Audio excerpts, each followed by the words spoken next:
اعوذ باللہ من الشیطان الرجیم بسم اللہ الرحمن الرحیم وَإِذْ تَأَذَّنَ رَبُّكَ لَيَبْعَثَنَّ عَلَيْهِمْ إِلَى يَوْمِ الْقِيَامَةِ مَنْ يَسُومُهُمْ سُوءَ الْعَذَابِ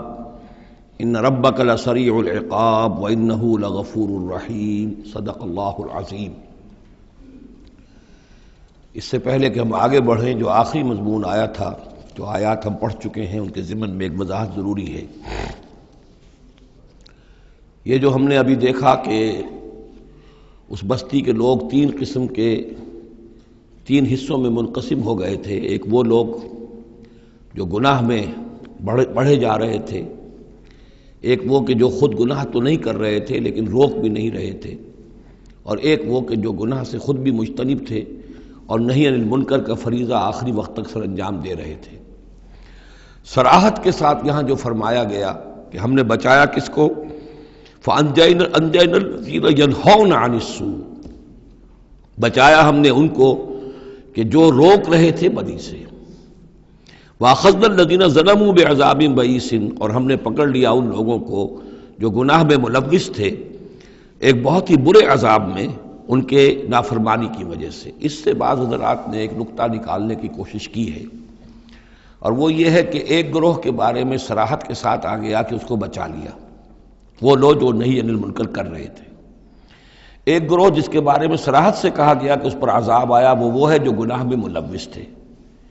گویا کہ درمیانی گروہ جو ہے اس کے بارے میں یہاں سکوت اختیار کیا گیا ہے۔ ان کو ایک طرح سے امید دلائی جا رہی ہے کہ جو لوگ گناہ سے مجتنب رہیں گے، اگر وہ خود گناہ میں ملوث نہیں ہوئے ہیں تو اس عذاب سے کہ دنیا میں آتا ہے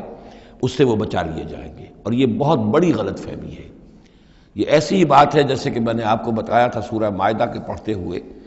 کہ جو آیت مبارکہ تھی کہ علیکم انفسکم لا یضرکم من ضل اذا اہتدیتم، تو حضرت ابوبکر رضی اللہ تعالیٰ عنہ کو خطبہ ارشاد فرمانا پڑا کہ لوگوں تم اس آیت سے بالکل غلط نتیجہ نکال رہے ہو۔ اس کا یہ مطلب نہیں ہے کہ دعوت اور تبلیغ اور امر بالمعروف اور نہی عن المنکر تمہاری ذمہ داری نہیں ہے، بلکہ مطلب یہ ہے کہ تم اپنا سب کچھ کر لو، زور لگا لو سمجھانے کا، امر بالمعروف کا، نہی عن المنکر کا، پھر بھی اگر کچھ لوگ اڑے رہیں کفر پر اور گناہ پر تو پھر تم پر کوئی وبال نہیں ہے۔ اصل مفہوم یہ ہے، لیکن اس سے انسان جو ہے چاہتا ہے ذمہ داری سے فرار، تو اس کے لیے جہاں کہیں بھی اسے بہانہ ملتا ہے اس قسم کے وہ نقطے تراشتا ہے۔ یہاں یہ سمجھ لیجئے کہ اصل میں نہی عن المنکر نہ کرنا بھی تو جرم ہے۔ فَأَخَذْنَا الَّذِينَ ظَلَمُوا، ظلم جو لوگ ظلم کر رہے تھے، ایک دوہرا ظلم کر رہے تھے کہ گناہ میں ملوث بھی تھے اور اس میں ملوث تھے، اور دوسرے وہ لوگ تھے کہ جو اگرچہ ملوث نہیں تھے لیکن یہ کہ وہ روک نہیں رہے تھے۔ نہ روکنے کا جرم جو ہے یہ تو موجود ہے۔ اگر نہی عن المنکر فرض ہے، اگر یہ ذمہ داری ہے، تو نہ روکنا جو ہے یہ خود اپنی جگہ پر ایک جرم ہے۔ اس کے لیے میں آپ کو اصل میں ایک حدیث سنا دینا چاہتا ہوں، جو حدیث اس معاملے میں سمجھتا ہوں کہ آخری اور نص قطعی کی حیثیت رکھتی ہے۔ اور یہ حدیث جو ہے مولانا اشرف علی تھانوی رحمۃ اللہ علیہ نے خطبات جمعہ جو مرتب کیے ہیں ان میں اس حدیث کو شامل کیا ہے، اور یہ حدیث قدسی ہے۔ اوحى اللہ عز وجل الی جبرائیل علیہ الصلوۃ والسلام ان اقلب مدینۃ کذا وکذا باہلھا، اللہ تعالیٰ نے وحی کی حضرت جبرائیل کو کہ فلاں فلاں شہروں کو تلپٹ کر دو، الٹ دو، جیسے کہ عمورہ اور صدوم کے شہروں کے بارے میں حکم آیا۔ قال فقال، حضور فرماتے ہیں اس پر حضرت جبرائیل نے عرض کیا بارگاہ خداوندی میں، رب یا رب ان فیہا عبدک فلانا لم یعصک طرفۃ عین، پروردگار اس میں تو تیرا فلاں بندہ بھی ہے جس نے کبھی پلک جھپکنے جتنی دیر بھی معصیت میں نہیں گزاری، گناہ سے اتنا پاک صاف، نگاہ کا ادھر سے ادھر ہو جانا، اتنا وقت بھی کبھی معصیت میں صرف نہیں کیا، تو کیا اس پر بھی الٹ دوں؟ قال فقال، حضور نے فرمایا اس پر اللہ تعالیٰ نے ارشاد فرمایا اقلبها علیہ وعلیہم، الٹو اس بستی کو، پہلے اس پر پھر دوسروں پر۔ وجہ کیا ہے؟ فإن وجهه لم يتبعر في ساعة قط، اس کے چہرے کا رنگ میری غیرت کی وجہ سے کبھی متغیر نہیں ہوا۔ یہ خود تو گناہ سے بچا رہا لیکن گناہ پھیلتے رہے، شریعت کی دھجیاں بکھرتی رہیں، اللہ تعالیٰ کے احکام کا مذاق اڑایا جاتا رہا، اور یہ اپنے دھندے میں لگا رہا، کاروبار میں لگا رہا، یا اپنے نوافل میں لگا رہا، مراقبوں میں لگا رہا، ذکر اذکار میں لگا رہا، تو یہ دوسروں سے بڑھ کر مجرم ہے۔ اقلبھا علیہ، اقلبھا علیہ وعلیہم، الٹو اس بستی کو، پہلے اس پر پھر دوسروں پر۔ فإن وجهه لم يتبعر فيه ساعة قط۔ اور دوسرے یہ کہ قرآن مجید میں سورہ انفال اب بہت قریب آ گئی ہے، ہم پڑھیں گے جلد ہی، وہ آیت مبارکہ بھی نص قطعی ہے قرآن کے حوالے سے، یہ تو حدیث کے حوالے سے ہوئی۔ قرآن مجید میں فرمایا گیا واتقوا فتنة لا تصیبن الذین ظلموا منکم خاصہ۔ اس دنیا میں جب کوئی اجتماعی سزا آتی ہے، کسی قوم کے اندر بحیثیت مجموعی جب منکرات پھیل جائیں، تو جب سزا آتی ہے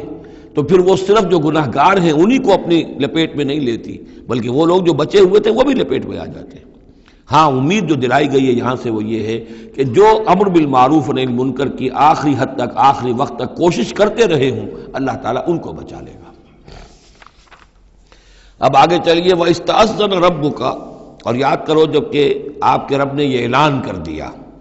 لَيَبْعَثَنَّ عَلَيْهِمْ،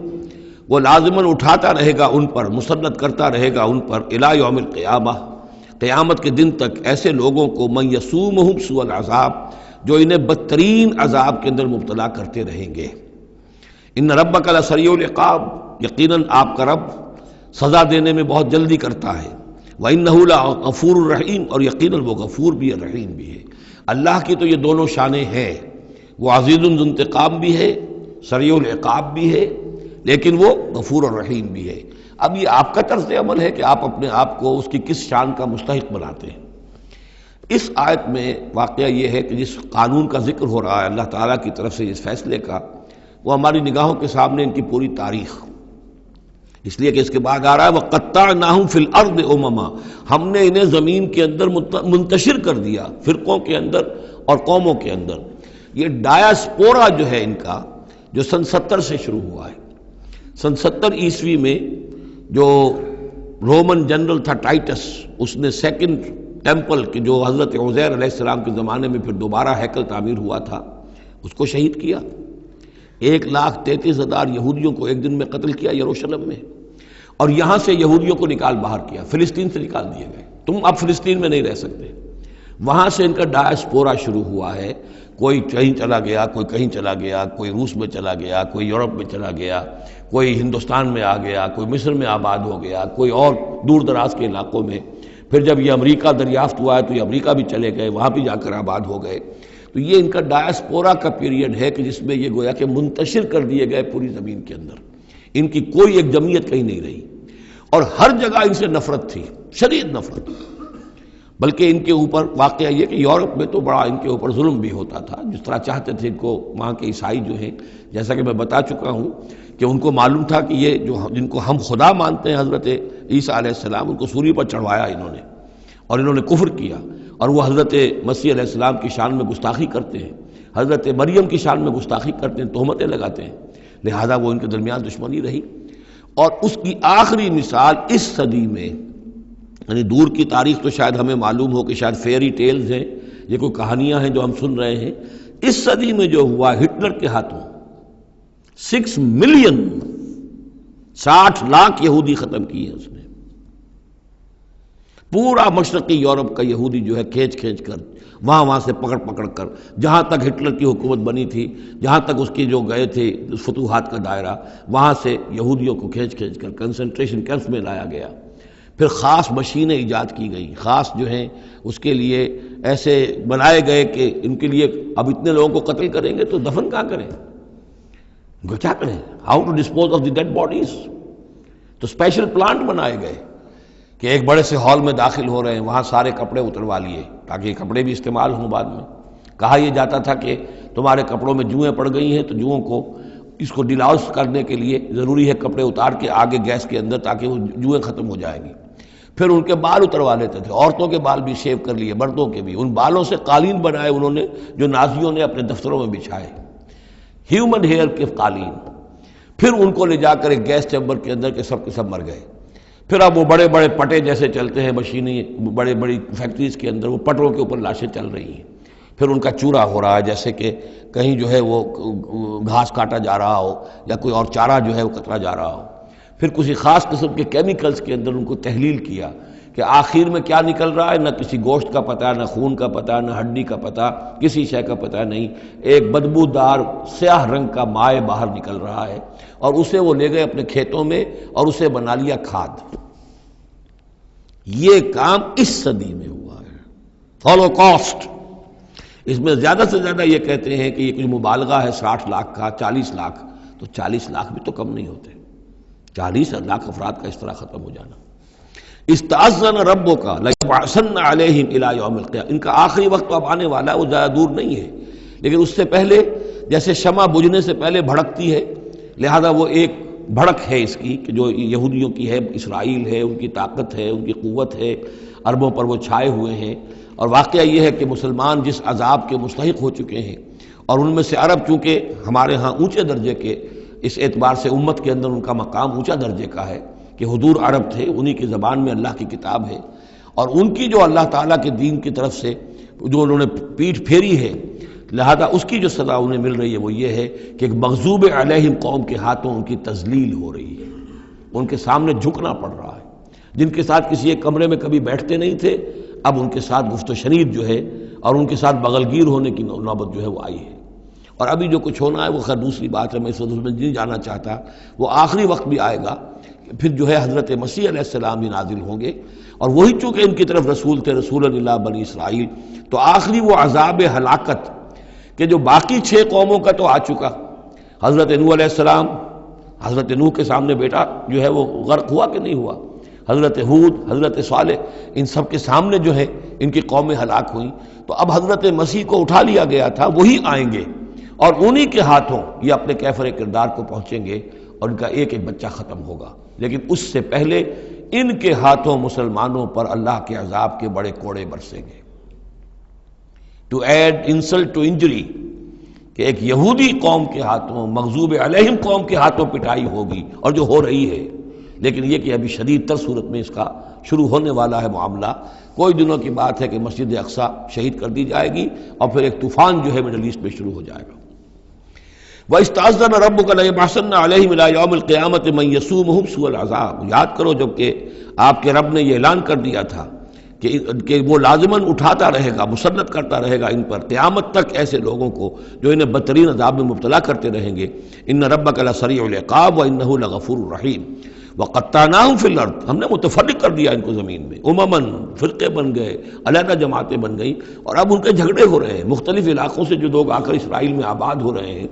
اب ظاہر بات ہے سینکڑوں برس تک کچھ یہودی جو ہیں روس میں رہے، ان کے اپنے کچھ مزاج اور بن گئے ہیں، ان کی شکلوں کے اندر بھی تبدیلی ہو گئی ہے، ان کی زبان بھی کچھ مختلف ہے، تو اب یہ اسرائیل کے اندر ان کے مابین تصادم ہوتا ہے۔ منہم الصالحون ومنہم دون ذلک، ان میں سے ہیں کچھ لوگ جو صالح بھی ہیں، لیکن یہ کہ ان میں وہ بھی ہے کہ جو دوسری طرح کے ہیں اور طرح کے ہیں۔ وَلَوْنَاهُمْ بِالْحَسَنَاتِ وَالسَّيِّئَاتِ لَعَلَّهُمْ يَرْجِعُونَ، ہم انہیں بھلائی سے اور برائی سے آزمائش کرتے رہے شاید کہ یہ لوگ لوٹ آئیں۔ فَخَلَفَ مِن بَعْدِهِمْ خَلْفٌ، لیکن یہ کہ ان کے بعد ایسے ناخلف لوگ ان میں پیدا ہو گئے، وَرِثُوا الْكِتَابَ، وہ کتاب کے وارث ہو گئے، وارث بنے، تورات کے وارث بنے۔ یَأْخُذُونَ عَرَضَ هَذَا الْأَدْنَىٰ، وہ اس دنیا جو ادنا زندگی ہے، دنیا کی ادنا زندگانی، اسی کے ساتھ و سامان کے پیچھے پڑے رہتے ہیں، حاصل کرتے ہیں حلال سے، حرام سے، جائز سے، ناجائز سے۔